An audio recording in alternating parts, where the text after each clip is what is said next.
Crime சம்பந்தப்பட்டது அப்படின்னு சொல்லும்போது எனக்கு ரொம்ப பிடித்தது. நான் அதிகமா படம் பண்ண முடியல. நான் வந்து விடிமறை காத்துட்டு பண்ணேன், அப்புறம் ஒரு கைதியின் டைரி, இதுதான் ஸ்கிரிப்ட் பண்ணேன். பாக்கி புறமே ஃபேமிலி ஓரியன்டா பண்ணேன். ஆனா எனக்கு உண்மையிலே பிடித்தமானது அப்படிங்கிறது வந்து கிரைம். நான் சினிமா பார்க்கறது கூட கிரைம் ஆக்ஷன் இது மாதிரி இருக்கிற படங்கள் தான் நான் நிறைய பார்ப்பேன்.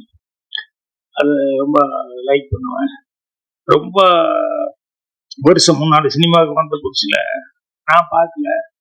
ஆனா எங்க கூட அசிஸ்டன்ட் இதுல குழுவுல வந்து ஸ்டோரி டிஸ்கஷன் எல்லாம் உட்காந்துருப்பாங்க. கலைஞான சாரு, கனகசன், அவங்க எல்லாம் ரொம்ப சீனியர்ஸ். அம்மாரா இவங்க எல்லாம் உட்காந்துருக்கும் போது ஏதாவது அவங்க சர்வீஸ்க்கு சில படங்கள்லாம் சொல்லுவாங்க. அதுல கனகசன் சார் ஒரு கிரைம் சப்ஜெக்ட் சொன்னாங்க. எனக்கு ரொம்ப பிடிச்சது. அது இன்னும் மனசுல அப்படியே பதிவாயிருக்கு. என்னன்னா 2 பேர் அக்கா தங்கச்சிய, அதுல ஒருத்தி வந்து நல்ல ரிச்சு, நல்ல பணக்காரி ஆயிட்டா. இன்னொரு தங்கச்சி வந்து கொஞ்சம் சுமாரா தான் அவங்களுடைய சூழ்நிலை. அவன் எங்கேயோ தனியா இருக்கிறா. ஐயோ அக்கா ஒரு இடத்துல இருக்கிறா. ஆனா அக்கா வந்து எவ்வளவு பணம் இருந்தாலும், எவ்வளவு வசதி வந்தா கூட தங்கச்சியை வந்து எல்லா ஃபங்க்ஷனுக்கும் கூப்பிட்டு அவங்களுக்கு என்ன செய்யணுமோ, என்ன ஹெல்ப் பண்ணணுமோ எல்லாமே பண்ணி தங்கச்சியை நல்லா கவனிச்சுட்டாங்க. இருந்தாலும் மனிதனுக்கு ஒரு பெரிய ஒரு வீக்கான ஒரு சமாச்சாரம் வந்து பேராசை. அக்கா என்ன செஞ்சாலும் அந்த தங்கச்சிக்கு வந்து அவ இடத்துல நம்ம இல்லையே, நம்ம அந்த பணக்காரருக்கு நம்ம இல்லையே அப்படிங்கிறது வந்து அவளுக்கு எப்பவுமே என்ன ஹெல்ப் பண்ணா கூட அது ஒரு சின்ன அவளுக்குள்ள ஒரு இதா இருந்துட்டு இருந்தது. இந்த இடத்துல நம்ம இருந்து அவ்வளவு நல்லா இருக்கும். அதுல என்னன்னா 2 பேரும் ட்வின்ஸா இருக்கிறதுனால அச்சு அசப்புல 2 பேரும் ஒரே மாதிரி இருப்பாங்க.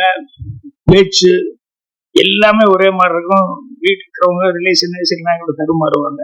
இது யாரு அக்கா யாரு தம்பிச்சு கூட வந்து ஒரு கன்ஃபியூஷன் அவங்களுக்குள்ள. அந்த அளவுக்கு அவங்க 2 பேரும் ஒரே மாதிரி ஒரு ஒற்றுமை இருந்தது.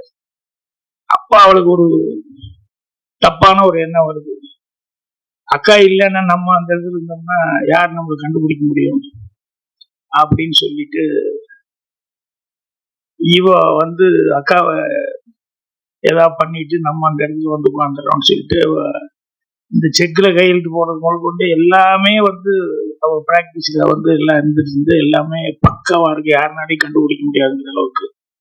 அப்போ ஒரு தடவை வந்துட்டு அக்காவை வந்து பார்த்துட்டு எல்லாத்துக்கும் தெரியுமா ஊருக்கு போறேன் அப்படிங்கிற மாதிரி சொல்லிட்டு, அதுக்கப்புறம் திடீர்னு மிட் நைட்ல யாருக்குமே தெரியாம அக்காவுக்கு ஃபோன் பண்ணி ஏதோ ஒரு அர்ஜென்ட் மேட்டருங்கிற மாதிரி வந்து அக்காவை மர்டர் பண்ணி அந்த பாடி எங்கேயோ மறைச்சு இது பண்ணி விட்டு இவ வந்து இவதான் அக்கா அப்படிங்கிற மாதிரி அடுத்த நாள்ல இருந்து அங்கேயே இருந்துப்போம்.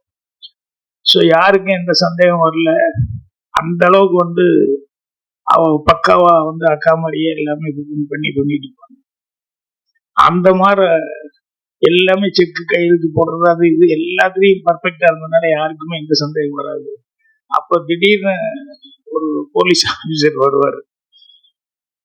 வந்து அவர் வந்து அந்த பொண்ணுகிட்ட வந்து கேட்பாரு, இந்த மாதிரி அக்கா இங்க, இல்ல நான் தான் அக்கா அப்படின்னு இவ சொல்லுவா.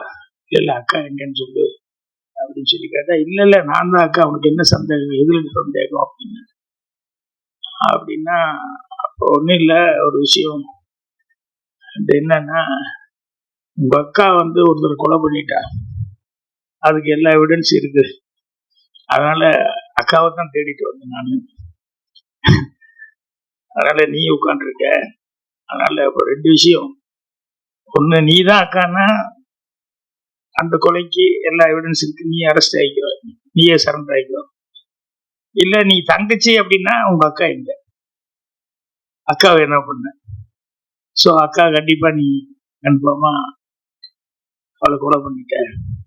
ஸோ அதனால நான் வெளியே வெயிட் பண்ணேன். ஒண்ணு அக்காவன்னா அக்காவை பண்ண கொலைக்காக வந்து சரண்டர் ஆகிக்கும், இல்ல தங்கச்சின்னா அக்காவை கொலை பண்ணதுக்காக வந்து சரண்டர் ஆகிக்கும். நான் வெளியே டைம் கொடுத்து ஒரு 1/2 hour யோசிச்சுட்டு வா அப்படின்னு சொல்லி. ஸோ இந்த கதை வந்து 50-60 வருஷத்துக்கு முன்னாடி நான் கேட்டேன். சரி, அப்பவே எந்த அளவுக்கு அவங்க புத்திசாலித்தனமா திங்க் பண்ணி இப்படி ஒரு ஸ்கிரிப்ட் பண்ணியிருக்காங்க அப்படின்னு சொல்லும் போது, அந்த கிரைம்ங்கிறது எவ்வளவு வித்தியாசமான கிரைம், எப்படி கதையை வந்து இப்படி திங்க் பண்ணியிருக்காங்க அப்படின்னு சொல்லும்போது ரொம்ப ஆச்சரியமா இருக்கு.